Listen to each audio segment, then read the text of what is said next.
ਧਨ ਧਨ ਗੁਰੂ ਜਿਨ ਨਾਮ ਅਰਾਧਿਆ।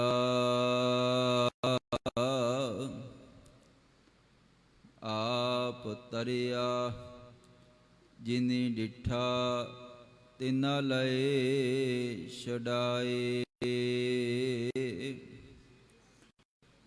ਧਨ ਧਨ ਧਨ ਜਨ ਆਇਆ ਜਿਸ ਪ੍ਰਸਾਦ ਸਭ ਜਗਤ ਤਰਾਇਆ। ਸਤਿਗੁਰ ਬੰਦੀ ਛੋੜ ਹੈ ਜੀਵਨ ਮੁਕਤ ਕਰੈ ਓਡੀਨਾ।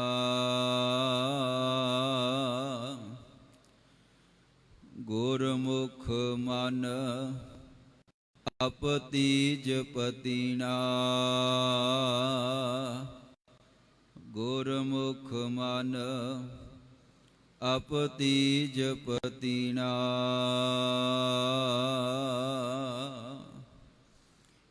ਵਾਹਿਗੁਰੂ ਜੀ ਕਾ ਖਾਲਸਾ ਵਾਹਿਗੁਰੂ ਜੀ ਕੀ ਫਤਿਹ। ਦੀਨ ਦੁਨੀ ਦੇ ਮਾਲਕ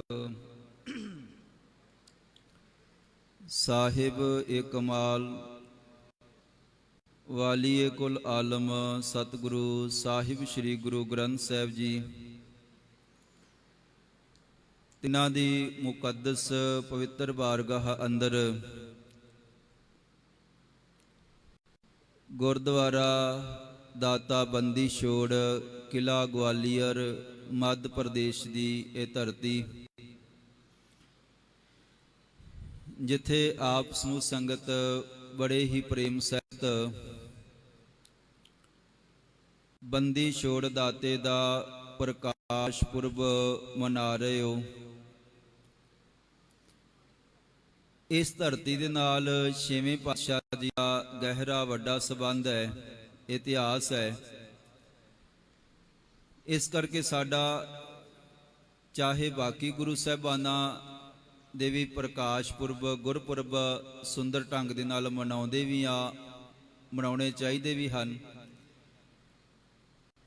ਪਰ ਇਹ ਜਿਹੜਾ ਸਮਾਗਮ ਹੈ ਜਿਤਨੇ ਖੂਬਸੂਰਤ ਢੰਗ ਦੇ ਨਾਲ ਅੱਜ ਮਨਾਇਆ ਜਾ ਰਿਹਾ ਹੈ, ਇਸ ਤਰ੍ਹਾਂ ਹੀ ਮਨਾਉਣਾ ਚਾਹੀਦਾ ਹੈ, ਕਿਉਂਕਿ ਪਾਤਸ਼ਾਹ ਜੀ ਦਾ ਸਥਾਨ ਹੈ ਔਰ ਉਹਨਾਂ ਦਾ ਪ੍ਰਕਾਸ਼ ਪੁਰਬ ਹੈ। ਤੇ ਸੋਹਣੇ ਢੰਗ ਦੇ ਨਾਲ ਸਾਰੇ ਇਲਾਕੇ ਭਰ ਨੂੰ ਪਤਾ ਹੋਣਾ ਚਾਹੀਦਾ ਹੈ ਔਰ ਸੰਗਤ ਪ੍ਰੇਮ ਦੇ ਨਾਲ ਪਹੁੰਚ ਰਹੀ ਹੈ। ਸਮੂਹ ਪ੍ਰਬੰਧਕਾਂ ਦਾ, ਕਾਰ ਸੇਵਾ ਸੰਪਰਦਾ ਦਾ, ਸਭਨਾਂ ਦਾ ਸ਼ੁਕਰਾਨਾ ਹੈ ਕਿ ਇਹਨਾਂ ਨੇ ਇਤਨਾ ਸੁੰਦਰ ਇਹ ਸਮਾਗਮ ਉਲੀਕੇ ਹਨ।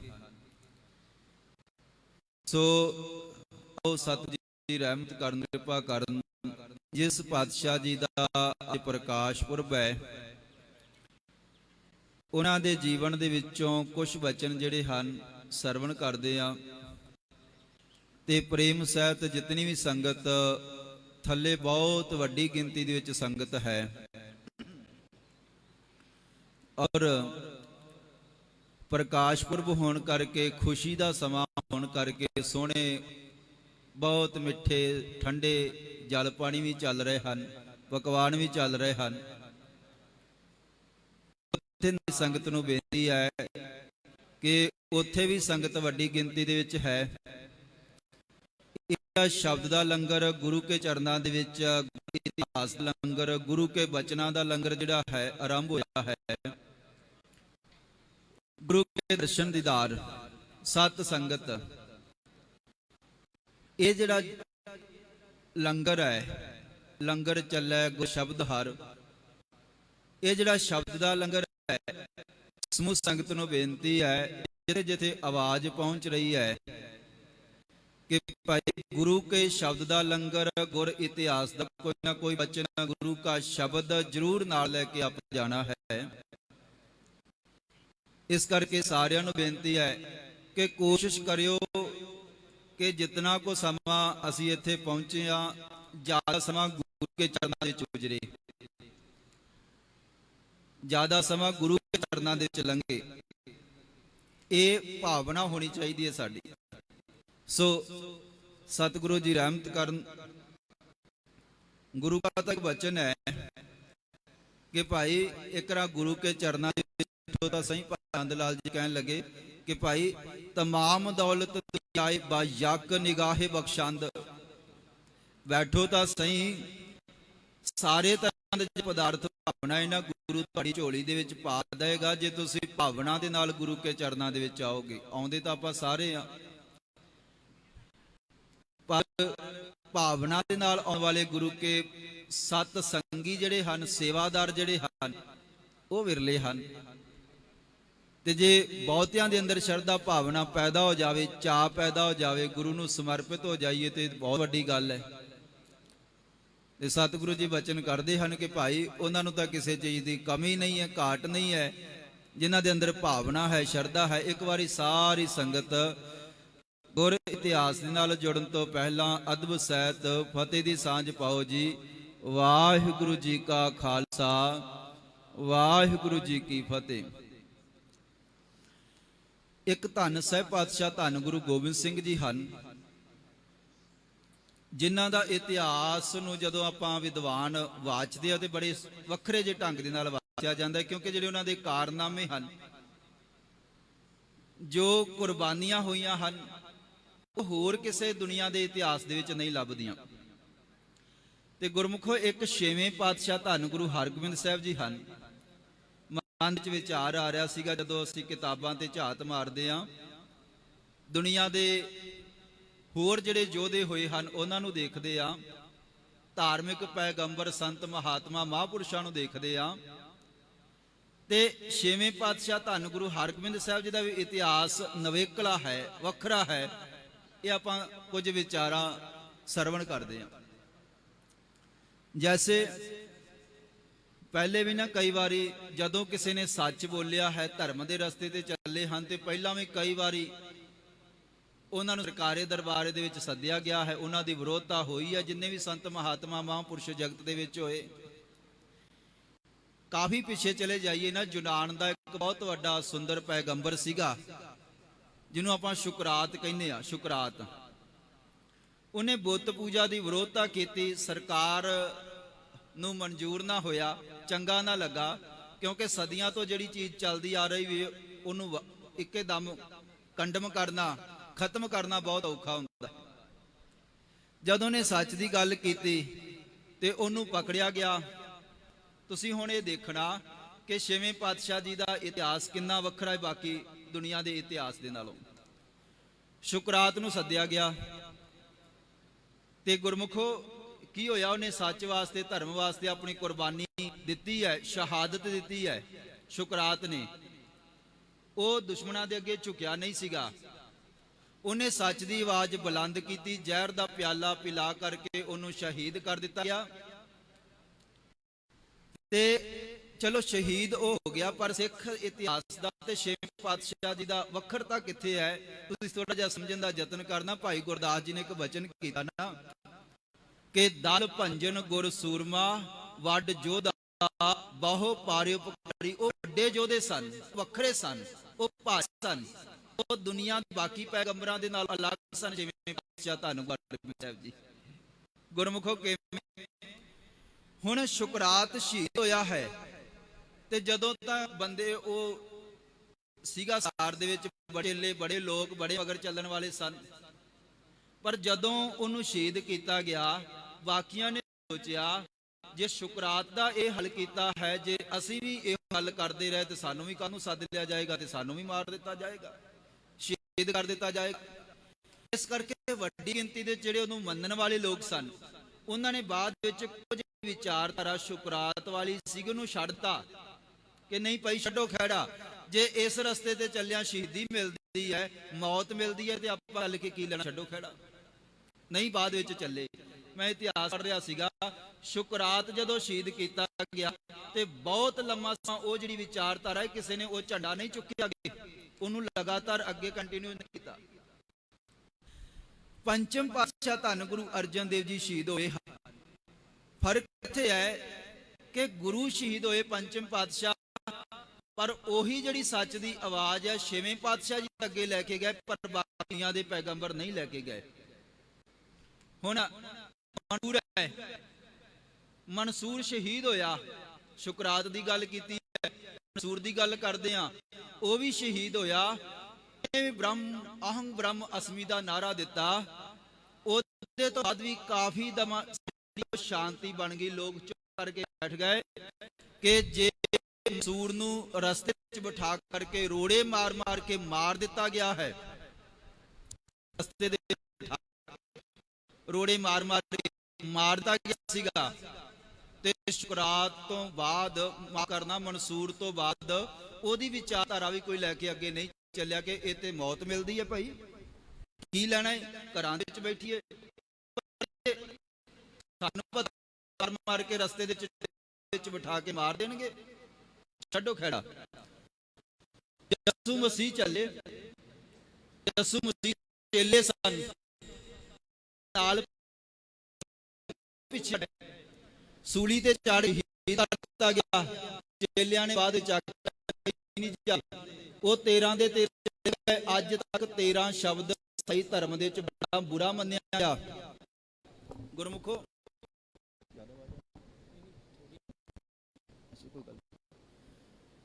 ਤੇਰਾਂ ਜਿਹੜਾ ਸ਼ਬਦ ਹੈ, 13 ਸ਼ਬਦ ਤੋਂ ਈਸਾਈ ਇੰਨਾ ਜ਼ਿਆਦਾ ਘਟਨਾ ਕੀਤਾ ਜਾਂਦਾ ਹੈ, ਉਹ ਆਪਾਂ ਘਰ ਦਾ ਨੰਬਰ 13 ਨਹੀਂ ਲੈਂਦੇ, ਗੱਡੀ ਦਾ ਨੰਬਰ 13 ਨਹੀਂ ਲੈਂਦੇ, ਹੋਰ ਵੀ ਜਿੱਥੇ ਕੋਈ ਨੰਬਰਾਂ ਦੀ ਹੁੰਦੀ ਹੈ ਉਹ 13 ਸ਼ਬਦ ਨੂੰ ਬੜਾ ਮਾੜਾ ਗਿਣਦੇ ਹਨ। ਚੰਡੀਗੜ੍ਹ ਸ਼ਹਿਰ ਵਸਾਇਆ ਗਿਆ ਅੰਗਰੇਜ਼ਾਂ ਵੱਲੋਂ, 13 ਨੰਬਰ ਸੈਕਟਰ ਹੀ ਨਹੀਂ ਬਣਾਇਆ, ਬਾਕੀ ਸਾਰੇ ਬਣਾਏ। ਕਹਿਣ ਤੋਂ ਭਾਵ ਇਹ ਹੈ ਕਿ ਜਿਹੜੇ ਨਾਲ ਚੱਲਣ ਵਾਲੇ ਸਨ, ਮੰਨਣ ਵਾਲੇ, ਉਹਨਾਂ ਨੇ ਬਾਅਦ ਵਿੱਚ ਉਹ ਜਿਹੜੀ ਆਵਾਜ਼ ਜਿਹਨੂੰ ਲੈ ਕੇ ਸੱਚ ਦੀ ਆਵਾਜ਼, ਜਦੋਂ ਕੋਈ ਪੈਗੰਬਰ ਸੰਤ ਮਹਾਂਪੁਰਸ਼ ਚੱਲਿਆ ਹੈ ਨਾ, ਤੇ ਜਦੋਂ ਸ਼ਹਾਦਤ ਹੋਈ ਹੈ ਤੇ ਉਦੋਂ ਬਾਅਦ ਕਾਫੀ ਸਮਾਂ ਜਿਹੜਾ ਇਹ ਸਨਾਟਾ ਛਾ ਗਿਆ, ਲੋਕ ਸ਼ਾਂਤ ਹੋ ਕੇ ਘਰਾਂ ਦੇ ਵਿੱਚ ਵੜ ਕੇ ਬੈਠ ਗਏ। ਨਹੀਂ ਭਾਈ ਆ ਵੇਖੋ ਇਹਨਾਂ ਦਾ ਆ ਹਾਲ ਹੋਇਆ ਤੇ ਸਾਡਾ ਵੀ ਹੋਏਗਾ, ਛੱਡੋ ਖੇੜਾ, ਘਰਾਂ ਦੇ ਵਿੱਚ ਬੈਠ ਗਏ। ਪਰ ਗੁਰਮੁਖੋ ਬੇਨਤੀ ਹੈ ਕਿ ਪੰਚਮ ਪਾਤਸ਼ਾਹ ਧੰਨ ਗੁਰੂ ਅਰਜਨ ਦੇਵ ਜੀ, ਜਿਨ੍ਹਾਂ ਨੂੰ ਪਿਛਲੇ ਦਿਨੀ ਆਪਾਂ ਸ਼ਹੀਦੀ ਦਿਹਾੜਾ ਵੀ 3 ਤਰੀਕ ਨੂੰ ਮਨਾਇਆ ਹੈ, ਤੇ ਗੁਰਮੁਖੋ ਜਦੋਂ ਪੰਚਮ ਪਾਤਸ਼ਾਹ ਧੰਨ ਗੁਰੂ ਅਰਜਨ ਦੇਵ ਜੀ ਨੂੰ ਸ਼ਹੀਦ ਕੀਤਾ ਗਿਆ, ਤੇ ਤਸੀਹੇ ਜਦੋਂ ਦੇਖਦੇ ਆ, ਤਸੀਹੇ ਜਿਹੜੇ ਸਨ ਸਹਿਬ ਪਾਤਸ਼ਾਹ ਧੰਨ ਗੁਰੂ ਅਰਜਨ ਦੇਵ ਜੀ ਨੂੰ ਕਿਤੇ ਵੱਧ ਉਹਨਾਂ ਦੇ ਨਾਲੋਂ ਦਿੱਤੇ ਗਏ ਸਨ। ਤੁਸੀਂ ਪਿੱਛੇ ਜੇ ਦੱਸਨੇ ਅੰਮ੍ਰਿਤਸਰ ਵੀ ਹਾਜ਼ਰੀ ਭਰਦਿਆਂ ਬਚਨੇ ਸਾਂਝਾ ਕੀਤੀਗਾ ਕਿ ਗੁਰਮੁਖੋ ਦੇਖੋ ਆਪਾਂ ਨਾ ਇੱਕੋ ਗੱਲ ਕਰਕੇ ਗੁਰੂ ਅਰਜਨ ਦੇਵ ਜੀ ਦੀ ਤੇ ਅਗਾਹ ਲੰਘ ਜਾਂਦੇ ਆ ਕਿ ਪਾਤਸ਼ਾਹ ਜੀ ਨੂੰ ਤਤੀ ਤਵੀ ਤੇ ਬਿਠਾਇਆ ਗਿਆ। ਨਹੀਂ ਗੁਰਮੁਖੋ, ਉਹਨਾਂ ਨੂੰ ਥੋੜੇ ਬਾਅਦ ਨਾ ਤਤੀ ਤਵੀ ਤੇ ਬਿਠਾ ਕੇ ਅੱਗ ਬਾਲ ਕੇ ਸਰੀਰ ਸੜ ਰਿਹਾ ਸੀ, ਭੁੱਜ ਰਿਹਾ ਸੀ, ਗਰਮ ਗਰਮ ਰੇਤਾ ਪਾਈ ਜਾ ਰਹੀ ਸਰੀਰ ਦੇ, ਨਗਨ ਸਰੀਰ। ਪੁੱਛਿਆ ਜਾਂਦਾ ਸੀ, ਹੇ ਅਰਜਨ, ਜੇ ਅਜੇ ਵੀ ਇੱਛਾ ਹੈ ਬਚਣ ਦੀ ਤੇ ਆ ਜ਼ਖਮ ਜਿਹੜੇ ਮਲਮ ਪੱਟੀ ਕਰਕੇ ਬਚਾ ਲਵਾਂਗੇ, ਸਾਡੇ ਅੱਗੇ ਝੁਕ ਜਾਵੇਂ ਤੇ ਚਾਹ ਹੋ ਸਕਦਾ ਹੈ, ਛੱਡਿਆ ਜਾ ਸਕਦਾ ਹੈ ਤੁਹਾਨੂੰ। ਕੁਝ ਪਹਿਰਾਂ ਬਾਅਦ ਪੁੱਛਿਆ ਜਾਂਦਾ ਸੀਗਾ, ਸੁਬਾ ਤਤੀ ਤਵੀ ਤੇ ਬਿਠਾ ਦੇਣਾ, ਤੇ ਜਦੋਂ ਕਈ ਵਾਰੀ ਸਰੀਰ ਬੇਹੋਸ਼ ਹੋ ਜਾਣਾ, ਕਈ ਵਾਰੀ ਸਰੀਰ, ਹੁਣ ਵਿਦਵਾਨਾਂ ਨੇ ਇੰਜ ਲਿਖਿਆ ਕਿ ਇਸ ਤਰ੍ਹਾਂ ਮਾਸ ਨੂੰ ਨਾ ਇੰਜ ਕਰਦੇ ਸਨ, ਇੰਨਾ ਸਰੀਰ ਗਲ ਚੁੱਕਾ ਸੀਗਾ। 3-4 ਦਿਨਾਂ ਬਾਅਦ 5 ਦਿਨ ਗੁਰੂ ਅਰਜਨ ਦੇਵ ਜੀ ਨੂੰ ਤਤੀ ਤਵੀ ਤੇ ਬਿਠਾਇਆ ਗਿਆ ਹੈ। 5 ਦਿਨ ਜਦੋਂ ਦਿਨ ਚੜ ਜਾਂਦਾ ਸੀਗਾ, ਜੇਲ੍ਹ ਦੇ ਵਿੱਚੋਂ ਲੈ ਆਉਂਦੇ ਸਨ, ਤਤੀ ਤਵੀ ਤੇ ਸਾਰਾ ਦਿਨ ਬਿਠਾਉਣਾ ਤੇ ਸ਼ਾਮਾਂ ਨੂੰ ਫਿਰ ਲੈ ਜਾਣਾ। ਤੇ ਇੱਕ ਸਮਾਂ ਆਇਆ ਤੇ ਸਰੀਰ ਗਲ ਚੁੱਕਾ ਸੀਗਾ, ਤੇ ਇੰਜ ਚੁੰਡੀ ਭਰਦੇ ਸੀਗੇ, ਤੇ ਇਸ ਤਰ੍ਹਾਂ ਜਦੋਂ ਕੋਈ ਚੀਜ਼ ਜ਼ਿਆਦਾ ਗਲ ਜਾਵੇ ਤੇ ਉਹ ਹੱਥ ਦੇ ਵਿੱਚ ਹੀ ਟੁਕੜੇ ਆ ਜਾਂਦੇ ਆ ਨਾ, ਹੱਡੀਆਂ ਨਜ਼ਰ ਆ ਰਹੀਆਂ ਸਨ। ਉਦੋਂ ਵੀ ਪੁੱਛਿਆ ਜਾ ਰਿਹਾ, ਪਾਤਸ਼ਾਹ, ਹੇ ਗੁਰੂ ਅਰਜਨ ਦੇਵ, ਜੇ ਤੂੰ ਸਾਡੇ ਧਰਮ ਦੇ ਵਿੱਚ ਆ ਜਾਵੇਂ ਤੇ ਤੁਹਾਨੂੰ ਮਾਫ ਵੀ ਕੀਤਾ ਜਾ ਸਕਦਾ ਹੈ, ਤੁਹਾਡਾ ਜੁਰਮਾਨਾ ਵੀ ਮੁਆਫ ਕਰ ਦੇਵਾਂਗੇ, ਤੁਹਾਨੂੰ ਸਹੂਲਤਾਂ ਦੇ ਦੇਵਾਂਗੇ, ਤੁਹਾਨੂੰ ਮਲਮ ਪੱਟੀ ਸਿਆਣੇ ਸਾਡੇ ਕੋਲ ਵੈਦ ਹਨ, ਬਚਾ ਲਵਾਂਗੇ, ਅਜੇ ਤੁਸੀਂ ਬਚ ਸਕਦੇ ਹੋ, ਝੁਕ ਜਾਓ। 2 ਤਰ੍ਹਾਂ ਦੀ ਸ਼ਹਾਦਤ ਹੈ, ਇੱਕ ਜੁਝਾਰਮਈ, ਇੱਕ ਸ਼ਾਂਤਮਈ। ਜੁਝਾਰਮਈ ਸ਼ਹੀਦੀ ਉਹ ਹੁੰਦੀ ਹੈ ਜੋ ਕੋਈ ਬੰਦਾ ਲੜਦਾ ਹੋਇਆ, ਜਿਸ ਤਰ੍ਹਾਂ ਜੰਗ ਮੈਦਾਨ ਦੇ ਵਿੱਚ ਬੇਅੰਤ ਗੁਰੂ ਕੇ ਸਿੱਖ ਸ਼ਹੀਦ ਹੋਏ ਹਨ। ਇੱਕ ਉਹ ਜੁਝਾਰਮਈ ਸ਼ਹੀਦੀ ਹੈ, ਇੱਕ ਜਿਹੜੀ ਸ਼ਾਂਤਮਈ ਸ਼ਹੀਦੀ ਹੈ। ਇਸ ਤਰ੍ਹਾਂ ਗੁਰੂ ਅਰਜਨ ਦੇਵ ਜੀ ਸੱਚ ਵਾਸਤੇ ਲੜਦੇ ਪਏ ਹਨ, ਝੁਕ ਨਹੀਂ ਰਹੇ, ਤਸੀਹੇ ਦਿੱਤੇ ਜਾ ਰਹੇ ਹਨ, ਉਹ ਝੁਕੇ ਨਹੀਂ। ਤੇ ਇਹ ਜਿਹੜੀ ਸ਼ਹਾਦਤ ਹੈ, ਵਿਦਵਾਨਾਂ ਨੇ ਲਿਖਿਆ ਹੈ ਕਿ ਇਹ ਜੁਝਾਰਮਈ ਸ਼ਹਾਦਤ ਤੋਂ ਕਿਤਨੀ ਸ਼ਹਾਦਤੀ ਹੈ। ਜੁਝਾਰਮਈ ਜਿਹੜੀ ਸ਼ਹੀਦੀ ਹੈ ਨਾ, ਲੜਦਿਆਂ ਹੋਇਆਂ ਮਾਰੇ ਜਾਣਾ, ਉਹਦੇ ਤੋਂ ਜਿਹੜਾ ਇਸ ਤਰ੍ਹਾਂ ਕੁਰਬਾਨੀ ਕਰਨੀ, ਵਾਰ-ਵਾਰ ਤਸੀਹੇ ਦੇਣੇ ਕਈ ਦਿਨ, ਇਹ ਜਿਹੜੀ ਸਹਿਜ ਵਾਲੀ ਸ਼ਹੀਦੀ ਹੈ, ਸ਼ਾਂਤਮਈ ਜਿਹੜੀ ਸ਼ਹੀਦੀ ਹੈ, ਇਹ ਜੁਝਾਰਮਈ ਸ਼ਹੀਦੀ ਤੋਂ ਕਿਤੇ ਵੱਡੀ ਹੈ, ਇਹਦਾ ਬਹੁਤ ਵੱਡਾ ਹੈ। ਇਹ ਤਾਂ ਨੇਤੀ ਘੰਟੇ ਘੰਟੇ ਬਾਅਦ ਮਰਨਾ, ਉਹ ਤਾਂ ਚਲੋ ਇੱਕ ਤੀਰ ਵੱਜਾ, ਗੋਲੀ ਵੱਜੀ, ਬੰਦਾ ਧਰਤੀ ਤੇ ਡਿੱਗ ਪਿਆ, ਔਰ ਇਹ ਤਾਂ ਨੇਤੀ ਮਰਨਾ, ਇਹਨਾਂ ਰੋਜ਼ ਹੀ ਮਰਨਾ। ਇਹ ਤਾਂ ਵਾਰ-ਵਾਰ ਤਵੀ ਤੇ ਅੱਗ ਹੋਰ ਬਾਲੀ ਹੈ। ਗੁਰੂ ਅਰਜਨ ਦੇਵ ਜੀ ਕਹਿ ਦਿੰਦੇ ਹਨ, ਨਹੀਂ ਭਾਈ ਅਸੀਂ ਨਹੀਂ ਤੁਹਾਡੇ ਅੱਗੇ ਝੁਕਾਂਗੇ, ਕੋਈ ਗੱਲ ਨਹੀਂ, ਕੱਲ ਨੂੰ ਝੁਕ ਜਾਣਗੇ। ਅਗਲੇ ਦਿਨ ਫਿਰ ਲੈ ਆਉਂਦੇ ਹਨ। ਜਦੋਂ ਸਰੀਰ ਕਈ ਵਾਰੀ ਬੇਹੋਸ਼ ਹੋ ਜਾਂਦਾ ਹੈ, ਫਿਰ ਪਾਣੀ ਦੇ ਵਿੱਚ ਬਿਠਾ ਕੇ ਹੋਸ਼ ਦੇ ਵਿੱਚ ਲਿਆਉਂਦੇ ਹਨ। ਜਦੋਂ ਥੋੜੀ ਜਿਹੀ ਸੁਰਤੀ ਆਉਂਦੀ ਹੈ, ਫਿਰ ਅੱਗ ਬਾਲ ਕੇ ਫਿਰ ਉੱਤੇ ਬਿਠਾ ਦਿੰਦੇ ਹਨ। ਇਸ ਤਰ੍ਹਾਂ ਕੀਤਾ ਗਿਆ। ਔਰ ਧੰਨ ਗੁਰੂ ਅਰਜਨ ਦੇਵ ਜੀ ਆਖਰਕਾਰ ਰਾਵੀ ਦੇ ਵਿੱਚ ਰੋੜ ਦਿੱਤਾ ਗਿਆ, ਸਰੀਰ 6ਵੇਂ ਦਿਨ ਸ਼ਹੀਦ ਹੋ ਗਏ। ਇੰਨੀ ਭਿਆਨਕ ਸ਼ਹੀਦੀ ਸੀਗੀ ਕਿ ਇਨੀ ਜਗਤ ਦੇ ਵਿੱਚ ਸਾਰੇ ਪਤਾ ਲੱਗ ਗਿਆ ਸੀਗਾ ਕਿ ਜਿਸ ਤਰ੍ਹਾਂ ਕੋਈ ਧਾਰਮਿਕ ਲੋਕ ਪਹਿਲਾਂ ਸ਼ਹੀਦ ਹੋਏ ਤੇ ਇੱਕ ਵਾਰ ਛਾ ਗਿਆ, ਸ਼ਾਂਤ ਹੋ ਗਈ। ਹੁਣ ਇੱਕ ਵਾਰੀ ਨਾ ਨਾਨਕ ਦੇ ਘਰ ਵਾਲੇ ਜਿਹੜੇ ਸੱਚ ਦੀ ਗੱਲ ਕਰਦੇ ਸਨ, ਗੁਰੂ ਨਾਨਕ ਦੇਵ ਜੀ ਦਾ ਵਚਨ ਸੀਗਾ ਨਾ, ਸੱਚ ਸੁਣਾਏ ਸੀ ਸੱਚ ਕੀ, ਇਹ ਪਵਿੱਤਰ ਬਚਨ ਸੀਗੇ ਨਾ ਕਿ ਭਾਈ ਸੋ ਜੀਵਿਆ ਜਿਸ ਮਨ ਵਸਿਆ ਸੋਏ, ਨਾਨਕ ਅਵਰ ਨਾ ਜੀਵੇ ਕੋਏ, ਜੇ ਜੀਵੇ ਪਤ ਲੱਥੀ ਜੇ ਸਭ ਹਰਾਮ ਜੇਤਾ ਕਿਛ ਖਾਏ। ਕਿ ਸਾਰਾ ਕੁਝ ਹਰਾਮ ਹੈ ਜੇ ਅਣਖ ਨਹੀਂ ਹੈ, ਜੇ ਸੱਚ ਨਹੀਂ ਹੈ। ਪਰ ਕਹਿਣ ਲੱਗੇ ਜਿਹੜਾ ਸੱਚ ਹੈ ਨਾ, ਜਿੱਡੀ ਵੱਡੀ ਸ਼ਹਾਦਤ ਹੋ ਗਈ ਹੈ, ਸਿੱਖ ਵੀ ਚੁੱਪ ਕਰਕੇ ਬੈਠ ਜਾਣਗੇ। ਪਹਿਲਾਂ ਵਾਂਗ ਜਿਸ ਤਰ੍ਹਾਂ ਯਸੂ ਮਸੀਹ ਦੇ ਸਮੇਂ ਹੋਇਆ, ਜਿਸ ਤਰ੍ਹਾਂ ਸ਼ਾਦ ਦੇ ਵੇਲੇ ਹੋਇਆ, ਔਰ ਜਿਸ ਮਨਸੂਰ ਦੇ ਵੇਲੇ ਹੋਇਆ, ਸਿੱਖ ਜਗਤ ਦੇ ਵਿੱਚ ਵੀ ਇਸ ਤਰ੍ਹਾਂ ਹੀ ਹੋਏਗਾ।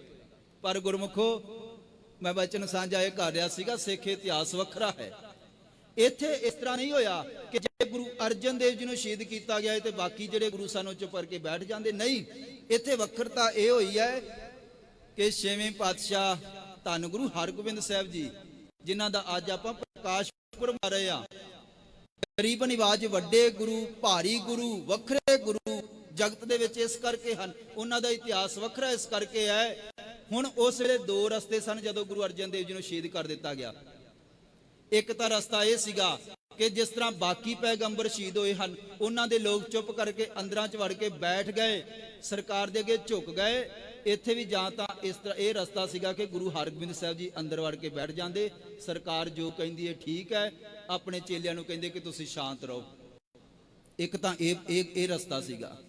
ਤੇ ਦੂਜਾ ਰਸਤਾ ਕੀ ਸੀਗਾ ਕਿ ਭਾਈ ਹੁਣ ਇਸ ਤਰ੍ਹਾਂ ਨਹੀਂ ਹੋਏਗਾ, ਹੁਣ ਸੱਚ ਦਾ ਜਿਹੜਾ ਝੂਠ ਦਾ ਹੀ ਮੁਕਾਬਲਾ ਕੀਤਾ ਜਾਏਗਾ, ਸੱਚ। ਇੱਕ ਇਹ ਰਸਤਾ ਸੀਗਾ, ਇੱਕ ਅੰਦਰ ਵੜ ਕੇ ਬੈਠ ਜਾਣਾ ਤੇ ਦੂਜਾ ਫਿਰ ਉਹਦੇ ਨਾਲ ਟਾਕਰਾ ਕਰਨਾ। ਦੋ ਹੀ ਗੱਲਾਂ ਹਨ। ਆਪਣਾ ਵੀ ਕਿਤੇ ਕੋਈ ਕਿਸੇ ਨਾਲ ਕੋਈ ਗੱਲਬਾਤ ਹੋਵੇ ਤੇ ਦੋ ਹੀ ਰਸਤੇ ਹੁੰਦੇ ਹਨ, ਜਾਂ ਤਾਂ ਭਾਈ ਚੁੱਪ ਕਰਕੇ ਨਿਊ ਜਾਓ ਤੇ ਜਾਂ ਫਿਰ ਟੱਕਰੋ ਅੱਗੋਂ।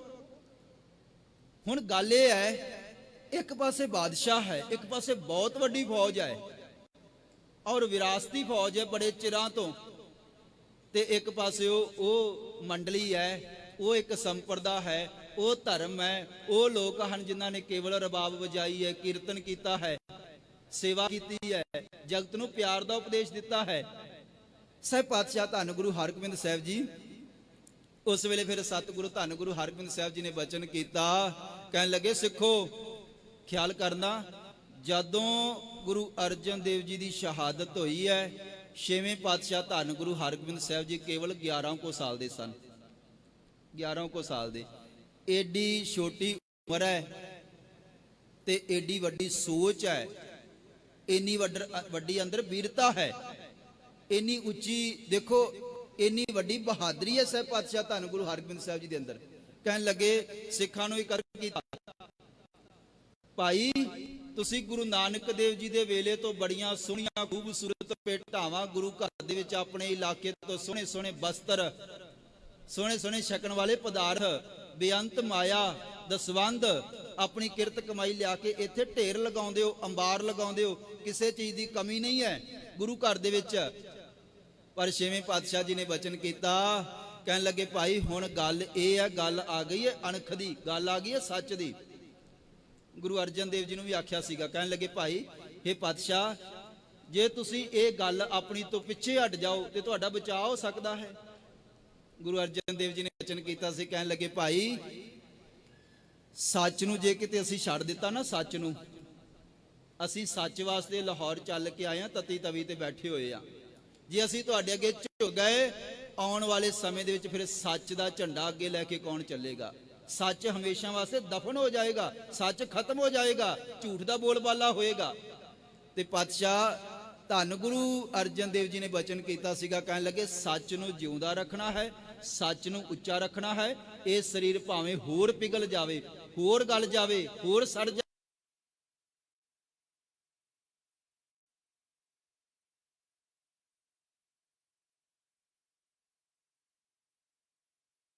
ਗੁਰੂ ਤੇਗ ਬਹਾਦਰ ਜੀ ਨੇ ਵੀ ਇਸ ਤਰ੍ਹਾਂ ਹੀ ਕਿਹਾ ਸੀਗਾ, ਕਰ ਦੋ ਸੀ ਇਸ ਧੜ ਦੇ ਨਾਲੋਂ ਅਲੱਗ, ਸਾਨੂੰ ਕੋਈ ਫਿਕਰ ਨਹੀਂ ਹੈ, ਪਰ ਅਸੀਂ ਸੱਚ ਵਾਸਤੇ ਇੱਥੇ ਆਏ ਆ, ਧਰਮ ਵਾਸਤੇ ਇੱਥੇ ਆਏ ਆ, ਦੂਜਿਆਂ ਦੇ ਭਲੇ ਵਾਸਤੇ ਇੱਥੇ ਆਏ ਆ, ਤਿਲਕ ਜੰਜੂ ਵਾਸਤੇ ਇੱਥੇ ਆਏ ਆ, ਅਸੀਂ ਪਿੱਛੇ ਨਹੀਂ ਹਟਾਂਗੇ। ਸੋ ਸਹਿ ਪਾਤਸ਼ਾਹ ਧੰਨ ਗੁਰੂ ਹਰਗੋਬਿੰਦ ਸਾਹਿਬ ਜੀ, ਗੁਰਮੁਖੋ ਹੁਣ ਦੋ ਰਸਤੇ ਸਨ, ਪਿਤਾ ਦੀ ਸ਼ਹੀਦੀ ਹੋ ਗਈ ਹੈ, ਲਾਹੌਰੋਂ ਆ ਕੇ ਦੱਸ ਦਿੱਤਾ ਗਿਆ ਹੈ, हे ਪਾਤਸ਼ਾਹ ਗੁਰੂ ਹਰਗੋਬਿੰਦ ਸਾਹਿਬ ਜੀ ਇੰਨੇ ਦਿਨ ਲਗਾਤਾਰ ਤਤੀ ਤਵੀ ਅੱਗ ਬਾਲਦੇ ਰਹੇ, ਜਿਸਮ ਗਾਲ ਦਿੱਤਾ ਗਿਆ, ਪਾਤਸ਼ਾਹ ਗਰੀਬ ਨਿਵਾਜ ਸਾੜ ਦਿੱਤਾ ਗਿਆ, ਤੇ ਸਤਿਗੁਰੂ ਜੀ ਅੱਗੇ ਕੀ ਕੀਤਾ ਜਾਏ? ਪਾਤਸ਼ਾਹ ਧੰਨ ਗੁਰੂ ਹਰਗੋਬਿੰਦ ਸਾਹਿਬ ਜੀ ਨੇ ਬਚਨ ਕੀਤਾ, ਜਾਓ ਸਿੱਖਾਂ ਨੂੰ ਚਿੱਠੀਆਂ ਭੇਜੋ, ਸਨੇਹ ਭੇਜੋ, ਵੱਡੀ ਗਿਣਤੀ ਵਿੱਚ ਇਕੱਤਰਤਾ ਕਰੋ। ਹੁਣ ਐਲਾਨ ਹੋਣ ਲੱਗਾ ਹੈ, ਸੰਗਤ ਆਈ ਹੈ, ਸਾਰਿਆਂ ਦੇ ਅੰਦਰ ਇੱਕ ਸਹਿਮ ਹੈ, ਇੱਕ ਸਹਿਜ ਹੈ, ਇੱਕ ਸ਼ਾਂਤੀ ਹੈ, ਕਿਉਂਕਿ ਬੜੇ ਤਸੀਹੇ ਦੇ ਦੇ ਕੇ ਜ਼ਾਲਮਾਂ ਨੇ ਸਹਿਬ ਪਾਤਸ਼ਾਹ ਧੰਨ ਗੁਰੂ ਅਰਜਨ ਦੇਵ ਜੀ ਨੂੰ ਸ਼ਹੀਦ ਕੀਤਾ ਹੈ। ਤੇ ਸਹਿਬ ਪਾਤਸ਼ਾਹ ਧੰਨ ਗੁਰੂ ਹਰਗੋਬਿੰਦ ਸਾਹਿਬ ਜੀ ਨੇ ਬਚਨ ਕੀਤਾ, ਸਿੱਖੋ ਸਾਡੇ ਪਿਤਾ ਜੀ ਸੱਚ ਵਾਸਤੇ, ਧਰਮ ਵਾਸਤੇ ਸ਼ਹੀਦ ਹੋਏ ਹਨ। ਤੇ ਗੁਰੂ ਨਾਨਕ ਦੇਵ ਜੀ ਦਾ ਬਚਨ ਹੈ, ਜੇ ਜੀਵੇ ਪਤ ਲੱਥੀ ਜਾਏ ਸਭ ਹਰਾਮ, ਜੇਤਾ ਕਿਛ ਖਾਏ। ਹੁਣ ਅੱਗੇ ਇਹ ਰਸਤਾ ਹੈ ਕਿ ਜਾਂ ਤਾਂ ਚੁੱਪ ਕਰਕੇ ਸ਼ੱਕ ਦੇ ਸ਼ਿਕਾਰਦੇ ਰਹੀਏ ਅੰਦਰ ਬਹਿ ਕੇ, ਤੇ ਜਾਂ ਫਿਰ ਇੱਜ਼ਤ ਪੱਤ ਦੇ ਨਾਲ ਜਿਉਣਾ ਹੈ। ਤੇ ਅਗਾਹ ਤੋਂ ਮੇਰਾ ਹੁਕਮ ਹੈ ਸਾਰੇ ਸਿੱਖਾਂ ਨੂੰ, ਤੁਸੀਂ ਠੀਕ ਹੈ ਸੋਹਣੇ ਸੋਹਣੇ ਬਸਤਰ ਲੈ ਕੇ ਆਉਂਦੇ ਰਹੇ ਸੀਗੇ, ਰਸਤਾਂ ਲੈ ਕੇ ਆਉਂਦੇ ਹੋ, ਘਰਾਂ 'ਚ ਸੋਹਣੇ ਸੋਹਣੇ ਪਕਵਾਨ ਬਣਾ ਕੇ ਸੰਗਤਾਂ ਵਾਸਤੇ ਲੈ ਕੇ ਆਉਂਦੇ ਹੋ, ਪਰ ਮੇਰਾ ਹੁਕਮ ਹੈ ਅਗਾਹ ਤੋਂ ਘੋੜੇ ਲੈ ਕੇ ਆਓ, ਅਗਾਹ ਤੋਂ ਪਿੰਡਾਂ ਦੇ ਵਿੱਚੋਂ, ਘਰਾਂ ਦੇ ਵਿੱਚੋਂ ਸੋਹਣੇ ਸੋਹਣੇ ਤਿੱਖੇ ਤਿੱਖੇ ਸ਼ਸਤਰ ਬਣਾ ਕੇ ਲੈ ਕੇ ਆਓ, ਭਾਰੇ। ਤੇ ਬਚਨ ਕੀਤਾ ਆਪਣੀਆਂ ਜਵਾਨੀਆਂ ਭੇਟ ਕਰੋ, ਜਿਨ੍ਹਾਂ ਦੇ 4 ਪੁੱਤਰ ਹਨ, 5 ਪੁੱਤਰ ਹਨ, 2 ਗੁਰੂ ਕੀ ਸੈਨਾ ਦੇ ਵਿੱਚ ਲੈ ਕੇ ਆਓ, ਭਰਤੀ ਕਰਾਓ। ਹੁਣ ਅਸੀਂ ਜਿਹੜਾ ਜ਼ੁਲਮ ਹੈ ਉਹਦਾ ਮੁਕਾਬਲਾ ਕਰਨਾ ਹੈ, ਅਸੀਂ ਸ਼ਾਹੀ ਫੌਜ ਦੇ ਨਾਲ ਟਾਕਰਾ ਕਰਨਾ ਹੈ। ਵਾਰ-ਵਾਰ ਤਤੀਆਂ ਤਵੀਆਂ ਤੇ ਨਹੀਂ ਬੈਠਾਂਗੇ, ਵਾਰ-ਵਾਰ ਤਤੀ ਤਵੀ ਤੇ ਨਹੀਂ ਬੈਠਾਂਗੇ, ਜ਼ਾਲਮਾਂ ਦਾ ਮੂੰਹ ਪੈ ਜਾਏਗਾ, ਕੱਲ ਨੂੰ ਫੇਰ ਆਉਣਗੇ, ਪਰ ਹੁਣ ਇਹਨਾਂ ਦਾ ਮੁਕਾਬਲਾ ਕੀਤਾ ਜਾਏਗਾ। ਗਰੀਬ ਨਿਵਾਜ ਪਾਤਸ਼ਾਹ ਧੰਨ ਗੁਰੂ ਹਰਗੋਬਿੰਦ ਸਾਹਿਬ ਜੀ ਨੇ, ਦੇਖੋ ਗੁਰਮੁਖੋ, ਜਿਹੜਾ ਬਾਦਸ਼ਾਹ ਹੁੰਦਾ ਹੈ ਨਾ ਕੋਈ ਵੀ, ਜਿੱਥੋਂ ਤੱਕ ਉਹਦਾ ਪ੍ਰਬੰਧ ਹੈ, ਜਿੱਥੋਂ ਤੱਕ ਉਹਦੀ ਰਿਆਸਤ ਹੈ, ਜਿੱਥੋਂ ਤੱਕ ਉਹਦਾ ਹੁਕਮ ਚੱਲਦਾ ਹੈ, ਉਹ ਉੱਥੇ ਹੋਰ ਕੋਈ ਕਚਹਿਰੀ ਨਹੀਂ ਲੱਗ ਸਕਦੀ, ਨਿਆਂ ਜਾਂ ਉੱਚਾ ਤਖਤ ਨਹੀਂ ਲੱਗ ਸਕਦਾ। ਹੁਣ ਐਲਾਨ ਸੀਗਾ, ਜੇ ਕਿਸੇ ਨੇ ਪਿੰਡ ਦੇ ਵਿੱਚ ਕਿਸੇ ਵੱਖਰੀ ਜਗ੍ਹਾ ਤੇ ਉੱਚੇ ਹੋ ਕੇ ਬਹਿਣਾ ਵੀ ਹੈ ਤੇ 2.5 ਫੁੱਟ ਤੋਂ ਉੱਚਾ ਕੋਈ ਥੜਾ ਨਾ ਬਣਾਵੇ। ਜੇ ਥੜਾ 2.5 ਫੁੱਟ ਤੋਂ ਉੱਚਾ ਬਣੇਗਾ ਤੇ ਉਹਦੇ ਵਿੱਚ ਬਾਦਸ਼ਾਹ ਦੀ ਤੌਹੀਨ ਸਮਝੀ ਜਾਂਦੀ ਸੀ, ਬੇਇੱਜ਼ਤੀ ਸਮਝੀ ਜਾਂਦੀ ਸੀ। ਕੋਈ ਕਲਗੀ ਨਹੀਂ ਲਾ ਸਕੇਗਾ, ਕਲਗੀ ਕੇਵਲ ਬਾਦਸ਼ਾਹ ਲਾ ਸਕੇਗਾ। ਛਤਰ ਜਿਹੜਾ ਉੱਪਰ ਝੁੱਲ ਰਿਹਾ ਹੈ ਇਹ ਬਾਦਸ਼ਾਹ ਦੇ ਉੱਤੇ ਝੁੱਲਦਾ ਸੀਗਾ, ਪੱਖੇ ਚੌਰ ਬਾਦਸ਼ਾਹ ਦੇ ਲੋਕ ਚਲਾਉਂਦੇ ਸਨ, ਕੇਵਲ ਬਾਦਸ਼ਾਹ ਦੇ ਉੱਤੇ ਝੁੱਲ ਸਕਦਾ ਹੈ, ਹੋਰ ਕਿਸੇ ਦੇ ਉੱਤੇ ਨਹੀਂ, ਕੋਈ ਨਹੀਂ ਚਲਾ ਸਕਦਾ। ਪਰ ਸਹਿਬ ਪਾਤਸ਼ਾਹ ਧੰਨ ਗੁਰੂ ਹਰਗੋਬਿੰਦ ਸਾਹਿਬ ਜੀ ਨੇ ਬਚਨ ਕੀਤਾ, ਸੈਨਾ ਕੋਈ ਹੋਰ ਨਹੀਂ ਸੀ ਰੱਖ ਸਕਦਾ। ਤੇ ਗਰੀਬ ਨਿਵਾਜ ਪਾਤਸ਼ਾਹ ਧੰਨ ਗੁਰੂ ਹਰਗੋਬਿੰਦ ਸਾਹਿਬ ਜੀ ਨੇ ਬਚਨ ਕੀਤਾ, ਸਿੱਖੋ ਅਸੀਂ ਆਪਣੀ ਵੱਖਰੀ ਕਚਹਿਰੀ ਬਣਾਵਾਂਗੇ, ਵੱਖਰਾ ਤਖਤ ਬਣਾਵਾਂਗੇ। ਤੇ ਬਣਾਇਆ, ਫਿਰ ਉਹਦਾ ਨਾਮ ਹੈ ਸ਼੍ਰੀ ਅਕਾਲ ਤਖਤ ਸਾਹਿਬ। 2.5 ਫੁੱਟ ਤੋਂ ਉੱਚਾ ਕੁਛ ਨਹੀਂ ਸੀ ਬਣਾ ਸਕਦਾ ਥੜਾ ਕੋਈ, ਪਾਤਸ਼ਾਹ ਜੀ ਨੇ 12 ਫੁੱਟ ਉੱਚਾ ਤਖਤ ਬਣਾਇਆ, 12 ਫੁੱਟ ਉੱਚਾ ਤਖਤ। ਗੁਰਮੁਖੋ ਕਲਗੀ ਨਹੀਂ ਕੋਈ ਲਾ ਸਕਦਾ, ਪਾਤਸ਼ਾਹ ਜੀ ਨੇ ਲਾਈ। ਘੋੜੇ ਨਹੀਂ ਕੋਈ ਰੱਖ ਸਕਦਾ, ਪਾਤਸ਼ਾਹ ਜੀ ਨੇ ਰੱਖੇ। ਕੋਈ ਸੈਨਾ ਨਹੀਂ ਰੱਖ ਸਕਦਾ, ਬਾਦਸ਼ਾਹ ਜਿਹੜਾ ਉਹ ਜਰ ਨਹੀਂ ਸੀ ਸਕਦਾ ਕਿ ਕੋਈ ਹੋਰ ਕੋਈ ਸੈਨਾ ਉਹਦੇ ਰਿਆਸਤ ਦੇ ਵਿੱਚ ਬਣਾਵੇ। ਪਾਤਸ਼ਾਹ ਜੀ ਨੇ ਆਖਿਆ ਜਵਾਨੀਆਂ ਲਿਆਓ। ਸਿੱਖ ਖੁਸ਼ੀ ਦੇ ਨਾਲ ਭਰਤੀ ਹੋਏ। ਆਪਣੀਆਂ ਇੱਕ ਤਾਂ ਉਹ ਫੌਜ ਹੈ ਜਿਹੜੀ ਤਨਖਾਹਦਾਰ ਹੈ, ਤੇ ਗੁਰੂ ਕੇ ਚਰਨਾਂ ਦੇ ਵਿੱਚ ਭਾਵਨਾ ਵਾਲੇ ਗੁਰੂ ਕੇ ਪਿਆਰੇ, ਸ਼ਰਧਾ ਵਾਲੇ ਗੁਰੂ ਕੇ ਪਿਆਰੇ, ਜਿਨ੍ਹਾਂ ਦੇ ਅੰਦਰ ਕੋਈ ਤਨਖਾਹ ਨਹੀਂ ਸੀਗੀ, ਜਿਹੜੇ ਫਿਰ ਆਪਣੀਆਂ ਜਵਾਨੀਆਂ ਭੇਟ ਕਰਕੇ ਗੁਰੂ ਕੇ ਚਰਨਾਂ ਦੇ ਵਿੱਚ ਪਹੁੰਚੇ ਹਨ। ਸਹੀ ਪਾਤਸ਼ਾਹ ਧੰਨ ਗੁਰੂ ਹਰਗੋਬਿੰਦ ਸਾਹਿਬ ਜੀ। ਵਚਨ ਆਪਾਂ ਸਾਂਝਾ ਕਰ ਰਹੇ ਸੀ ਕਿ ਛੇਵੇਂ ਪਾਤਸ਼ਾਹ ਜੀ ਵੱਖਰੇ ਕਿਵੇਂ ਹਨ? ਗੁਰਮੁਖੋ ਵੱਖਰੇ ਇਸ ਕਰਕੇ ਸਨ ਕਿ ਦੁਨੀਆ ਦੇ ਵਿੱਚ ਜਿੱਥੇ ਬਾਕੀ ਸਮਿਆਂ ਦੇ ਵਿੱਚ ਜ਼ੁਲਮ ਦੇ ਅੱਗੇ ਕਈ ਲੋਕ ਸ਼ਾਂਤ ਹੋ ਜਾਂਦੇ ਰਹੇ, ਸਹਿ ਪਾਤਸ਼ਾਹ ਧੰਨ ਗੁਰੂ ਹਰਗੋਬਿੰਦ ਸਾਹਿਬ ਜੀ ਨੇ ਟਾਕਰਾ ਕੀਤਾ, ਸ਼ਾਂਤ ਨਹੀਂ ਹੋਏ। ਸਤਿਗੁਰਾਂ ਨੇ ਤਲਵਾਰ ਚੁੱਕ ਲਈ। ਬਾਬਾ ਬੁੱਢਾ ਸਾਹਿਬ ਜੀ ਨੇ, ਸ਼੍ਰੀ ਅਕਾਲ ਤਖਤ ਸਾਹਿਬ ਜੀ ਦੀ ਸਿਰਜਣਾ ਹੋਈ ਹੈ, ਤੇ ਗੁਰਮੁਖੋ ਗੁਰੂ ਹਰਗੋਬਿੰਦ ਸਾਹਿਬ ਜੀ ਨੇ ਇੱਕ ਨਹੀਂ, ਕੋਈ ਇੱਕ ਤਲਵਾਰ ਨਹੀਂ ਪਹਿਨ ਸਕਦਾ, ਇੱਕ। ਤੇ ਸਤਿਗੁਰਾਂ ਨੇ ਕੀ ਬਚਨ ਕੀਤਾ? ਜੇ ਵਿਰੋਧਤਾ ਕੀਤੀ ਤੇ ਡਟ ਕੇ ਕੀਤੀ ਹੈ। ਸਤਿਗੁਰਾਂ ਨੇ ਇੱਕ ਨਹੀਂ, ਦੋ ਤਲਵਾਰੀ ਵੱਧੀਆਂ, ਇੱਕ ਮੀਰੀ ਦੀ, ਇੱਕ ਪੀਰੀ ਦੀ, ਇੱਕ ਅਜਮਤ ਦੀ। ਸਤਿਗੁਰਾਂ ਨੇ ਆਖਿਆ ਇਹ ਕੀ ਕਹਿੰਦੇ ਹਨ? ਇੱਕ ਨਹੀਂ ਪਾ ਸਕਦਾ ਕੋਈ। ਧੰਨ ਗੁਰੂ ਹਰਗੋਬਿੰਦ ਸਾਹਿਬ ਨੇ ਬਚਨ ਕੀਤਾ, ਫੌਜ ਰੱਖੀ, ਬਾਜ ਰੱਖੇ, ਸੈਨਾ ਭਰਤੀ ਕੀਤੀ, ਆਪਣਾ ਹੀ ਤਖਤ ਬਣਾ ਲਿਆ।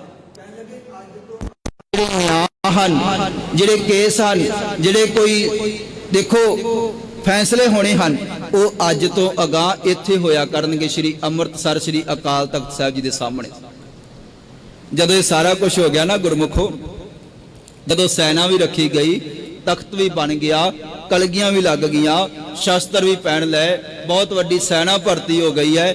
ਧੰਨ ਗੁਰੂ ਹਰਗੋਬਿੰਦ ਸਾਹਿਬ ਜੀ ਚੱਲਦੇ ਹਨ ਤੇ ਬਾਦਸ਼ਾਹਾਂ ਦੇ ਨਾਲੋਂ ਜ਼ਿਆਦੀ ਸੋਭਾ ਇਸ ਪਾਤਸ਼ਾਹ ਧੰਨ ਗੁਰੂ ਹਰਗੋਬਿੰਦ ਸਾਹਿਬ ਜੀ ਦੀ, ਬਹੁਤ ਵੱਡੀ ਸੋਭਾ ਹੈ। ਤੇ ਉਸ ਵੇਲੇ ਦੇ ਜਿਹੜੇ ਬਾਦਸ਼ਾਹ ਨੂੰ ਫਿਰ ਦੇਖੋ ਸੁਨੇਹੇ ਗਏ ਹਨ, ਧੰਨ हे ਬਾਦਸ਼ਾਹ ਕਮਾਲ ਹੋ ਗਈ। ਬਾਦਸ਼ਾਹ ਇਹ ਤਾਂ ਬਹੁਤ ਉਲਟ ਹੋ ਰਿਹਾ ਸਾਰਾ ਕੁਝ। ਤੁਸੀਂ ਤਾਂ ਕਹਿ ਰਹੇ ਸੀਗੇ ਕਿ 2-2.5 ਫੁੱਟ ਤੋਂ ਉੱਚਾ ਤਖਤ ਨਾ ਕੋਈ ਲਾਵੇ, ਉਹ ਦੇਖੋ ਅੰਮ੍ਰਿਤਸਰ 12 ਫੁੱਟ ਦਾ ਤਖਤ ਉੱਚਾ ਬਣਾ ਲਿਆ ਗਿਆ ਹੈ।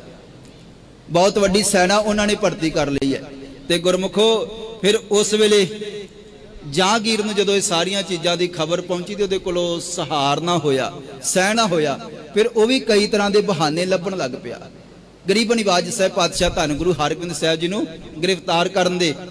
ਤੇ ਗੁਰਮੁਖੋ ਆਖਰਕਾਰ ਕਈ ਤਰ੍ਹਾਂ ਦੇ ਬਹਾਨੇ ਲਾ ਕੇ ਤੇ ਸਾਹਿਬ ਪਾਤਸ਼ਾਹ ਧੰਨ ਗੁਰੂ ਹਰਗੋਬਿੰਦ ਸਾਹਿਬ ਜੀ ਨੂੰ ਫਿਰ ਉਸ ਵੇਲੇ ਜਹਾਂਗੀਰ ਬਾਦਸ਼ਾਹ ਨੇ ਧੰਨ ਗੁਰੂ ਹਰਗੋਬਿੰਦ ਸਾਹਿਬ ਜੀ ਦੀ ਜਿਹੜੀ ਵਡਿਆਈ ਹੈ ਦਿਨ ਬਰ ਦਿਨ ਵੱਧ ਰਹੀ ਹੈ ਨਾ, ਜਿਹੜੀ ਹੁਣ ਸਤਿਗੁਰੂ ਜੀ ਸ਼ਸਤਰ ਧਾਰਨ ਕਰ ਚੁੱਕੇ ਹਨ, ਹੁਣ ਉਹਦੇ ਕੋਲੋਂ ਸਹਿਣ ਨਹੀਂ ਹੋਈ ਤੇ ਇਹ ਕਈ ਤਰੀਕਿਆਂ ਦੇ ਨਾਲ ਸਾਹਿਬ ਪਾਤਸ਼ਾਹ ਧੰਨ ਗੁਰੂ ਹਰਗੋਬਿੰਦ ਸਾਹਿਬ ਜੀ ਨੂੰ ਇੱਥੇ ਭੇਜਿਆ ਗਿਆ। ਮੈਂ ਕਈ ਵਾਰੀ ਜਦੋਂ ਇਤਿਹਾਸ ਪੜ੍ਹਦਾ ਹੈ ਨਾ ਤੇ ਮਨ ਦੇ ਵਿੱਚ ਗੁਰਮੁਖ ਇੱਕ ਬਚਨ ਕਈ ਵਾਰੀ ਪੈਦਾ ਹੁੰਦਾ ਹੈ ਵਿਚਾਰ ਦੇ ਵਿੱਚ ਕਿ ਸਤਿਗੁਰੂ ਜੀ ਇੱਥੋਂ ਕਿਉਂ ਆਏ, ਜਦੋਂ ਪਾਤਸ਼ਾਹ ਜੀ ਨਹੀਂ ਵੀ ਸੀ ਆ ਸਕਦੇ, ਆਪਣੀ ਸੈਨਾ ਹੈ ਗਰੀਬ ਨਿਵਾਜ ਸਾਹਿਬ ਪਾਤਸ਼ਾਹ ਧੰਨ ਗੁਰੂ ਹਰਗੋਬਿੰਦ ਸਾਹਿਬ ਜੀ ਦੇ ਕੋਲ। ਪਰ ਗੁਰਮੁਖੋ ਜਿਸ ਤਰ੍ਹਾਂ ਆਪਾਂ ਬਚਨ ਆਰੰਭ ਕੀਤਾ ਹੈ ਨਾ, ਗੁਰੂ ਕੀ ਕਈ ਵਾਰੀ ਲੀਲਾ ਹੁੰਦੀ ਹੈ, ਗੁਰੂ ਕੀ ਚੋਜ ਹੁੰਦੇ ਹਨ। ਤੇ ਉਹ ਜਿਹੜੇ ਰਾਜੇ, ਜਿਹੜੇ ਇੱਥੇ 52 ਰਾਜੇ ਸਨ ਜਿਨ੍ਹਾਂ ਨੂੰ ਉਮਰ ਕੈਦ ਹੋਈ ਸੀਗੀ, ਜਿਨ੍ਹਾਂ ਨੂੰ ਛੱਡਿਆ ਨਹੀਂ ਸੀ ਜਾਣਾ, ਗਵਾਲੀਅਰ ਦੇ ਕਿਲੇ ਦੇ ਵਿੱਚ ਭਾਰਤ ਤੋਂ ਉਹ ਰਾਜੇ ਲਿਆਂਦੇ ਜਾਂਦੇ ਸਨ, ਜਾਂ ਉਹ ਵੱਡੇ ਵੱਡੇ ਉਹ ਲੋਕ ਲਿਆਂਦੇ ਜਾਂਦੇ ਸਨ ਜਿਨ੍ਹਾਂ ਨੂੰ ਪੱਕਾ ਇਹ ਕੀਤਾ ਜਾਂਦਾ ਸੀ ਕਿ ਇੱਥੇ ਹੀ ਮਰਨਗੇ, ਇਹਨਾਂ ਨੂੰ ਰਿਹਾ ਨਹੀਂ ਕੀਤਾ ਜਾਣਾ, ਇਹਨਾਂ ਨੂੰ ਛੱਡਿਆ ਨਹੀਂ ਜਾਣਾ। ਜਿਹੜੇ ਇੱਥੇ ਪੁਕਾਰਾਂ ਕਰ ਰਹੇ ਸਨ ਗਰੀਬ ਨਿਵਾਜ ਛੇਵੇਂ ਪਾਤਸ਼ਾਹ ਧੰਨ ਗੁਰੂ ਹਰਗੋਬਿੰਦ ਸਾਹਿਬ ਜੀ, ਉਹਨਾਂ ਨੂੰ ਮੁਕਤ ਕਰਾਉਣ ਵਾਸਤੇ ਇੱਥੇ ਆਏ। ਸਾਹਿਬ ਪਾਤਸ਼ਾਹ ਧੰਨ ਗੁਰੂ ਹਰਗੋਬਿੰਦ ਸਾਹਿਬ ਜੀ ਦਾ ਇੱਥੇ ਆਉਣ ਦਾ ਕਾਰਨ ਹੀ ਉਹਨਾਂ 52 ਰਾਜਿਆਂ ਨੂੰ ਰਿਹਾ ਕਰਾਉਣਾ ਸੀਗਾ। ਇਹ ਤਾਂ ਸਾਹਿਬ ਪਾਤਸ਼ਾਹ ਧੰਨ ਗੁਰੂ ਹਰਗੋਬਿੰਦ ਸਾਹਿਬ ਜੀ ਦੇ ਚੋਜ ਹਨ। ਤੇ ਗੁਰਮੁਖੋ ਅੱਜ ਸਾਹਿਬ ਪਾਤਸ਼ਾਹ ਧੰਨ ਗੁਰੂ ਹਰਗੋਬਿੰਦ ਸਾਹਿਬ ਜੀ ਦਾ ਪ੍ਰਕਾਸ਼ ਹੈ ਤੇ ਬਚਨ ਆਪਾਂ ਸਾਂਝੇ ਕਰ ਰਹੇ ਸੀ। ਉਹ ਵੱਡੇ ਗੁਰੂ ਹਨ, ਜਗਤ ਦੇ ਵਿੱਚ ਵੱਡੇ ਗੁਰੂ ਇਸ ਕਰਕੇ ਕਿਹਾ ਕਿ ਫਿਰ ਸ਼ਸਤਰ ਕੱਲੇ ਧਾਰਨੀ ਨਹੀਂ ਕੀਤੇ। ਬਾਦਸ਼ਾਹ ਨੇ ਆਖਿਆ ਸੀਗਾ, ਕਹਿਣ ਲੱਗੇ ਤਾਂ ਫਕੀਰਾਂ ਦਾ ਟੋਲਾ ਹੈ, ਸਰੀਰ ਦੇ ਉੱਪਰ ਸ਼ਸਤਰ ਸਜਾ ਲੈਣੇ ਕੋਈ ਵੱਡੀ ਗੱਲ ਨਹੀਂ ਹੈ, ਜਿੱਦਣ ਜੰਗ ਦੇ ਮੈਦਾਨ ਦੇ ਵਿੱਚ ਆਉਣਗੇ ਪਤਾ ਤਾਂ ਉਦੋਂ ਲੱਗੇਗਾ। ਸ਼ਸਤਰ ਤਾਂ ਕੋਈ ਵੀ ਪਾ ਸਕਦਾ ਹੈ, ਸ਼ਸਤਰ ਦਾ ਕੁਝ ਕਿਹੜੇ ਕੋਈ ਜਿਹੜਾ ਮਰਜ਼ੀ ਧਾਰਨ ਕਰ ਲਵੇ, ਭਾਰਤ ਦੇ ਵਿੱਚ ਕੋਈ ਵੀ ਧਾਰਨ ਕਰ ਸਕਦਾ। ਕਹਿਣ ਲੱਗੇ ਇਹਨਾਂ ਨੇ ਕਿਹੜਾ ਕਦੀ ਜੰਗ ਲੜਿਆ ਹੈ, ਇਹਨਾਂ ਦੇ ਕੋਲ ਕਿਹੜਾ ਕੋਈ ਤਜਰਬਾ ਹੈ, ਇਹਨਾਂ ਦੇ ਕੋਲ ਕਿਹੜੀ ਕੋਈ ਵਿਰਾਸਤੀ ਸੈਨਾ ਹੈ। ਜਿੱਦਣ ਜੰਗ ਹੋਏਗਾ ਨਾ, ਇਹ ਦੌੜ ਜਾਣਗੇ ਪਹਿਲੇ ਹੱਲੇ ਦੇ ਵਿੱਚ ਸਾਰੇ, ਜਦੋਂ ਤਲਵਾਰਾਂ ਖੜਕੀਆਂ ਨਾ ਤੇ ਕਿਸੇ ਨੇ ਨਹੀਂ ਲੱਭਣਾ। ਉਹ 7000 ਦੀ ਫੌਜ ਪਹਿਲੀ ਵਾਰ ਅੰਮ੍ਰਿਤਸਰ ਲੈ ਕੇ ਆਏ ਸਨ, ਤੇ ਜੇ ਕਿਤੇ ਕੋਈ ਯੋਧੇ ਤਿਆਰ ਕੀਤੇ ਵੀ ਹਨ ਤੇ ਇਹ ਵੇਖਿਓ ਕਿੰਨੀ ਛੇਤੀ ਦੌੜ ਜਾਣਗੇ। ਜਦੋਂ ਅੰਮ੍ਰਿਤਸਰ ਪਹੁੰਚੇ ਤੇ ਗਰੀਬ ਨਿਵਾਜ ਸਾਹਿਬ ਪਾਤਸ਼ਾਹ ਧੰਨ ਗੁਰੂ ਹਰਗੋਬਿੰਦ ਸਾਹਿਬ ਜੀ, ਦੇਖੋ ਗੁਰਮੁਖੋ, ਇੱਕ ਵਾਰ ਨਹੀਂ 4 ਯੁੱਧ ਸਾਹਿਬ ਪਾਤਸ਼ਾਹ ਧੰਨ ਗੁਰੂ ਹਰਗੋਬਿੰਦ ਸਾਹਿਬ ਜੀ ਨੇ ਕੀਤੇ ਹਨ, 4 ਜੰਗ। ਤੇ ਕੇਵਲ ਸ਼ਸਤਰ ਪਹਿਨੇ ਨਹੀਂ, ਗੁਰੂ ਹਰਗੋਬਿੰਦ ਸਾਹਿਬ ਜੀ ਨੇ ਸ਼ਸਤਰ ਇਸ ਢੰਗ ਦੇ ਨਾਲ ਚਲਾਏ ਹਨ। ਸਾਹਿਬ ਪਾਤਸ਼ਾਹ ਧੰਨ ਗੁਰੂ ਹਰਗੋਬਿੰਦ ਸਾਹਿਬ ਜੀ ਨੇ ਏਡੇ ਏਡੇ ਵੱਡੇ, ਏਡੇ ਏਡੇ ਤਗੜੇ ਸ਼ਸਤਰ ਸਨ। ਜਦੋਂ 6ਵੇਂ ਪਾਤਸ਼ਾਹ ਧੰਨ ਗੁਰੂ ਹਰਗੋਬਿੰਦ ਸਾਹਿਬ ਜੀ ਦਾ ਇਤਿਹਾਸ ਪੜ੍ਹਦੇ ਹਾਂ ਤੇ ਬਾਬਾ ਬੁੱਢਾ ਸਾਹਿਬ ਜੀ ਨੇ ਨਾ ਮਾਤਾ ਗੰਗਾ ਜੀ ਨੂੰ ਇੱਕ ਬਚਨ ਕੀਤਾ ਸੀ, ਬਾਬਾ ਬੁੱਢਾ ਸਾਹਿਬ ਜੀ ਦੀ ਪਵਿੱਤਰ ਧਰਤੀ ਤੇ ਜਿਸ ਦਿਨ ਅਰਦਾਸ ਕਰਾਉਣ ਵਾਸਤੇ ਮਾਤਾ ਗੰਗਾ ਜੀ ਅੰਮ੍ਰਿਤਸਰ ਪਹੁੰਚੇ ਸਨ। ਤੇ ਗੁਰਮੁਖੋ, ਇਤਿਹਾਸ ਦੇ ਵਿੱਚ ਇਹ ਬਚਨ ਅੰਕਿਤ ਹਨ। ਮਾਤਾ ਗੰਗਾ ਜੀ ਪਹੁੰਚੇ ਤੇ ਬਾਬਾ ਬੁੱਢਾ ਸਾਹਿਬ ਜੀ, ਹੁਣ ਉੱਥੇ ਠੱਠਾ ਸਾਹਿਬ ਜਿੱਥੇ ਤੁਸੀਂ ਬੀੜ ਸਾਹਿਬ ਦਰਸ਼ਨ ਕਰਨ ਜਾਂਦੇ ਹੋ ਅਸਥਾਨ ਦੇ, ਕਈ ਵਾਰ ਉੱਥੇ ਗੁਰੂ ਨਾਨਕ ਦੇਵ ਜੀ ਦੇ ਪਿਆਰੇ ਸੇਵਕ ਬਾਬਾ ਬੁੱਢਾ ਸਾਹਿਬ ਜੀ ਉੱਥੇ ਰਿਹਾ ਕਰਦੇ ਸਨ। ਮੱਝਾਂ ਰੱਖੀਆਂ ਹੋਈਆਂ ਸਨ, ਫਸਲ ਉਗਾਉਂਦੇ ਸਨ, ਲੰਗਰਾਂ ਦੇ ਵਿੱਚ ਦੁੱਧ ਭੇਜਿਆ ਕਰਦੇ ਸਨ, ਅਨਾਜ ਭੇਜਿਆ ਕਰਦੇ ਸਨ ਗੁਰੂ ਅਰਜਨ ਦੇਵ ਜੀ ਦੇ ਵੇਲੇ। ਤੇ ਬਾਬਾ ਬੁੱਢਾ ਸਾਹਿਬ ਜੀ ਦੇ ਕੋਲ ਮਾਤਾ ਗੰਗਾ ਜੀ ਆਏ, ਹੇ ਸੰਤ ਜੀ, ਹੇ ਮਹਾਂਪੁਰਸ਼ੋ, ਤੁਸੀਂ ਗੁਰੂ ਨਾਨਕ ਦੇਵ ਜੀ ਦੇ ਪਿਆਰੇ ਹੋ ਤੇ ਪਤੀ ਪਰਮੇਸ਼ਰ ਨੇ ਭੇਜਿਆ ਹੈ, ਅਰਦਾਸ ਕਰੋ, ਘਰ ਦੇ ਵਿੱਚ ਸੰਤਾਨ ਨਹੀਂ ਹੈ। ਹੇ ਬਾਬਾ ਬੁੱਢਾ ਸਾਹਿਬ ਜੀ, ਹੁਣ ਬੀਬੀ ਕਰਮੋਂ ਆਂਡੀਆਂ ਗਵਾਂਡੀਆਂ ਦੇ ਕੋਲੋਂ ਤਾਨੇ ਤੇ ਮਿਹਣੇ ਸੁਣਨੇ ਪੈਂਦੇ ਹਨ, ਤੂੰ ਸਖਣੀ ਸੰਸਾਰ ਤੋਂ ਚਲੀ ਜਾਏਂਗੀ। ਬਾਬਾ ਜੀ ਤੁਸੀਂ ਗੁਰੂ ਨਾਨਕ ਤੇ ਗੁਰਮੁਖੋ, ਗੁਰੂ ਕੀ ਵਡਾਲੀ ਸਾਹਿਬ ਪਾਤਸ਼ਾਹ ਧੰਨ ਗੁਰੂ ਹਰਗੋਬਿੰਦ ਸਾਹਿਬ ਜੀ ਦਾ ਪ੍ਰਕਾਸ਼ ਹੋਇਆ, ਗੁਰੂ ਕੀ ਵਡਾਲੀ। ਤੇ ਇੱਕ ਬਚਨ ਮੈਂ, ਕਿਉਂਕਿ ਹੁਣ ਬਾਬਾ ਬੁੱਢਾ ਸਾਹਿਬ ਜੀ ਦਾ ਪ੍ਰਸੰਗ ਚੱਲਿਆ ਹੈ ਤੇ ਜਿਤਨਾ ਉਹ ਸਮਾਂ ਬਾਕੀ ਹੈ ਉਹਦੇ ਵਿੱਚ ਇੱਕ ਬਚਨ ਸਾਂਝਾ ਕਰਕੇ ਤੇ ਆਪਾਂ ਸਮਾਪਤੀ ਕਰਦੇ ਆ।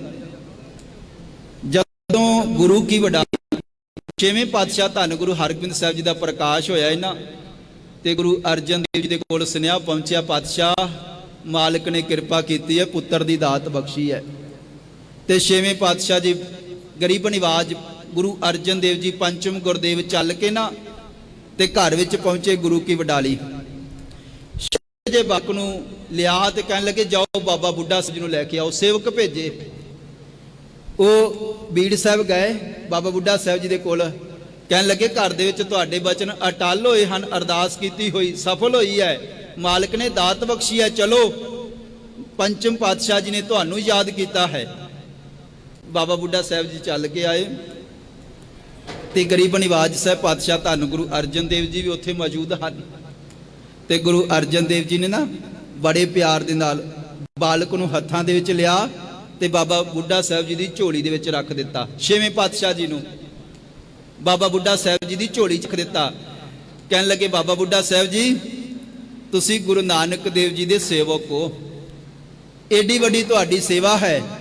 ਕਹਿਣ ਲੱਗੇ, ਤੁਹਾਡਾ ਬਹੁਤ ਸੰਗਤ ਸਨਮਾਨ ਕਰਦੀ ਹੈ, ਇਹ ਬਾਲਕ ਦਾ ਜਿਹੜਾ ਨਾਮ ਹੈ ਤੁਸੀਂ ਰੱਖੋ।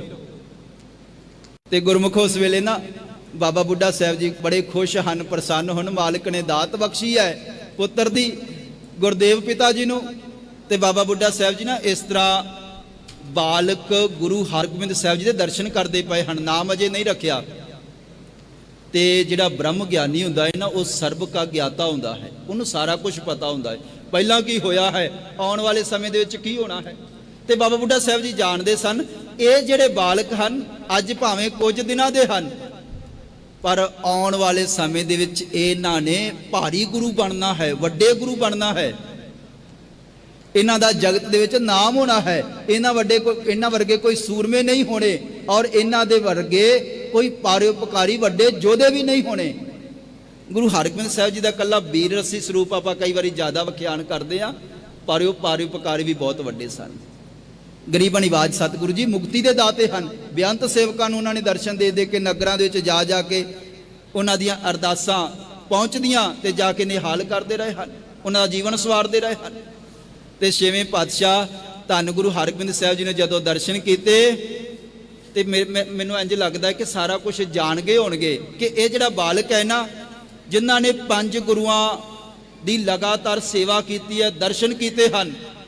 ਆ ਪਿੱਛੇ ਜੇ ਇੱਕ ਸਮਾਗਮ ਸੀ, ਬਾਬਾ ਜੀ ਬੈਠੇ ਸਨ, ਉਦੋਂ ਵੀ ਅਸੀਂ ਵਿਚਾਰਾਂ ਕਰ ਰਹੇ ਸੀਗੇ ਕਿ ਬਾਬਾ ਬੁੱਢਾ ਸਾਹਿਬ ਜੀ ਨਾ ਗੁਰਮੁਖੋ ਸੰਗਤ ਵਿੱਚ ਕਦੇ ਉੱਚੇ ਹੋ ਕੇ ਨਹੀਂ ਸੀ ਬਹਿੰਦੇ, ਪਿੱਛੇ ਹੋ ਕੇ ਬੈਠ ਜਾਣਾ। ਗੁਰੂ ਨਾਨਕ ਦੇਵ ਜੀ ਦੇ ਸੇਵਕ ਹਨ, ਕਦੇ ਇਹ ਨਹੀਂ ਆਖਿਆ ਪਾਤਸ਼ਾਹ ਮੇਰੇ ਤੋਂ ਮਗਰੋਂ ਆਉਣ ਵਾਲੇ ਵੱਡੇ ਵੱਡੇ ਅਹੁਦਿਆਂ ਤੇ ਬੈਠ ਗਏ, ਜਥੇਦਾਰੀਆਂ ਉਹਨਾਂ ਨੂੰ ਅੱਗੇ ਲਾਇਆ ਗਿਆ ਔਰ ਕਈ ਮਗਰੋਂ ਆ ਕੇ ਸੇਵਾ ਕਰਕੇ ਗੁਰੂ ਬਣ ਗਏ।